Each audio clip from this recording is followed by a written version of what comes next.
It's called The Bet That Was Never Claimed. In the mining town of Golden Gulch, when the West was yet untamed, two bad men met and made a bet, but the bet was never claimed. Well, the boys had ridden into town on a payday afternoon to line the bar of the Lucky Star, which was Dandy Rand's saloon. Now, Dandy was an ornery cuss if you chanced to make him sober. His only law was the lightning draw of the heavy guns he wore. On his watch chain hung a dozen silver bells of the finest silver spun, each tiny bell for a man who fell when the dandy pulled his gun. They usually jingled merrily for the tune that brought him luck, but they played a knell for the man who fell when the dandy ran amok. The boys had finished a round of drinks and the barroom door swung wide, and a man walked in with a reckless grin and a funny cat-like stride. On his dusty boots were golden spurs, while his face was lean and brown, and at his hips were well-matched grips of 6 guns holstered down. He swept the room in a piercing glance in the sudden hush that fell. Then the man looked down as he met his frown in the grip of a fearful spell. And he said in a quiet, deadly voice, "I've come to waste some shells on a maverick with a draw that's quick and a chain of silver bells. A dozen bells for a dozen men that's buried out on the plain.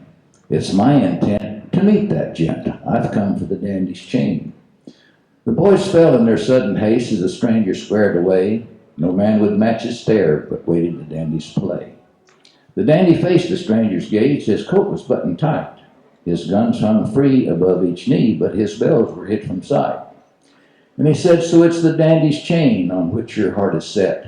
That's a fancy pair of spurs you wear. Would you care to make a bet? Your golden spurs against the dandy's chain, but I'll warn you at the start. You'll lose your bet, and all you'll get's a bullet through the heart."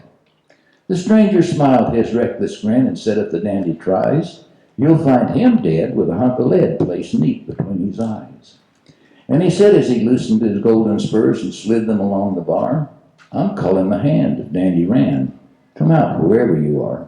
The dandy's hand eased slowly down and loosened his coat lapel, and there at rest on his checkered vest was the chain of silver bells. The stranger watched with narrowed eyes as time had passed for talk. He hadn't drawn, but his hand was clawed like the feet of a diving hawk.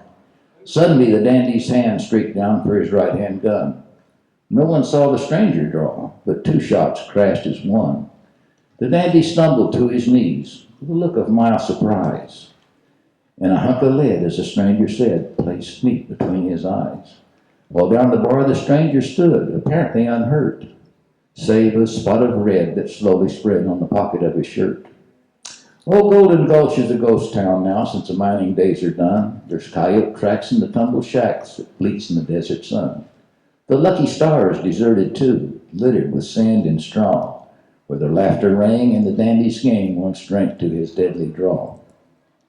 The silver bells and the golden spurs still hang in their place of fame over the bar of the Lucky Star, awaiting the victor's claim.